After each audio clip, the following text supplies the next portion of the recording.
അടുത്തതായിട്ട് എന്തൊക്കെയാണ് hyper തെർമിയയുടെ clinical features എന്ന് നോക്കാം. ഹൈപ്പർ തെർമിയ അല്ലേ. അപ്പോൾ ഒന്നാമതായിട്ട് നമുക്ക് കാണാൻ പറ്റുക നമ്മുടെ ഹൈ കോർ ബോഡി ടെമ്പറേച്ചർ ആയിരിക്കും. അതെന്തുകൊണ്ടാണ് വരിക? നമ്മുടെ സെൻട്രൽ നെർവസ് സിസ്റ്റത്തിന് തെർമോ റെഗുലേഷൻ ചെയ്യാനായിട്ട് സാധിക്കുന്നില്ല. അതുകൊണ്ടാണ് ഹൈ കോർ ബോഡി ടെമ്പറേച്ചർ കാണിക്കുക. രണ്ടാമതായിട്ട് കൺഫ്യൂഷൻ, അജിറ്റേഷൻ ആൻഡ് ഡെലീറിയം. ഈ ഒരു കണ്ടീഷൻ വരാനുള്ള കാരണം നമ്മുടെ സെറിബ്രൽ പെർഫ്യൂഷൻ ഇംപെയർഡ് ആകുന്നു, അല്ലെങ്കിൽ ന്യൂറോണൽ ഡിസ്ഫങ്ഷൻസ് ഉണ്ടാകുന്നു. ഇതൊക്കെ കൊണ്ടാണ് കൺഫ്യൂഷനും അജിറ്റേഷനും ഡെലീറിയം ഒക്കെ എക്സിബിറ്റ് ചെയ്യുന്നത്.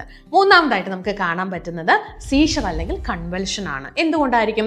ഒരുപാട് ഹീറ്റ് അല്ലെങ്കിൽ അതുപോലെ തന്നെ ബ്രെയിനിലെ ഇൻഫ്ലമേഷൻസ് ഒക്കെ ഉണ്ടാകുമ്പോൾ നമ്മുടെ ബ്രെയിനിന് ഒരു ഇറിറ്റേഷൻ ഉണ്ടാകുന്നു. ആ ഇറിറ്റേഷൻ ആണ് സീഷേഴ്സ് ആയിട്ടും കൺവൽഷൻസ് ആയിട്ടും ഒക്കെ എക്സിബിറ്റ് ചെയ്യുന്നത്. പിന്നീട് കാണാൻ പറ്റുന്ന ഒരു സൈൻസ് ആൻഡ് സിംറ്റം ആണ് ഡിക്രീസ്ഡ് ലെവൽ ഓഫ് കോൺഷ്യസ്നെസ്. എങ്ങനെയാണ് ഡിക്രീസ്ഡ് ലെവൽ ഓഫ് കോൺഷ്യസ്നെസ് ഉണ്ടാവുക എന്ന് ചോദിച്ചു കഴിഞ്ഞാൽ സെറിബ്രൽ എഡിമ അല്ലെങ്കിൽ ഇസ്കീമിയ ഉണ്ടാകുന്നു. എന്തുകൊണ്ടാണ് ഉണ്ടാകുന്നത്? ബ്രെയിനിന്റെ മെറ്റബോളിക് ഡിമാൻഡ് കൂടുന്നത് കൊണ്ട് അത് ഡിക്രീസ്ഡ് ലെവൽ ഓഫ് കോൺഷ്യസ്നെസ്സിലോട്ട് നയിക്കുന്നു. അടുത്തതായിട്ട് കാണാൻ പറ്റുന്നത് ടക്കികാർഡിയ ആൻഡ് ടക്കിപ്നിയാണ്. നമുക്ക് എല്ലാവർക്കും അറിയാം നമ്മുടെ ബോഡി കോമ്പൻസേറ്ററി റെസ്പോൺസ് അല്ലെങ്കിൽ നമ്മുടെ ബോഡിയിൽ ഓക്സിജന്റെ ഡിമാൻഡ് കൂടുന്ന സമയത്ത് കോമ്പൻസേറ്ററി മെക്കാനിസം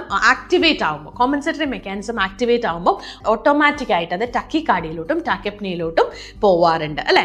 നെക്സ്റ്റ് നമുക്ക് കാണാൻ പറ്റുന്ന മസിൽ റിജിഡിറ്റി ആൻഡ് സ്പാസം ആണ്. ഈ മസിൽ റിജിഡിറ്റി അല്ലെങ്കിൽ സ്പാസം കൂടുതലായിട്ട് കാണുന്നത് ന്യൂറോലെപ്റ്റിക് മാലിഗ്നന്റ് സിൻഡ്രത്തിലാണ്. ഇനി അതും അല്ലെങ്കിൽ CNS സ്റ്റിമുലന്റ് ആയിട്ടുള്ള ഡ്രഗ്സ് യൂസ് ചെയ്തത് കൊണ്ട് വരുന്ന, അല്ലെങ്കിൽ ആംഫിറ്റമിൻ, കൊക്കൈൻ പോലെയുള്ള ഡ്രഗ്സ് യൂസ് ചെയ്യുന്നത് കൊണ്ട് വരുന്ന ഹൈപ്പർ തെർമിയലാണ് മസിൽ റിജിഡിറ്റിയും സ്പാസവും കൂടുതലായിട്ട് കാണുക.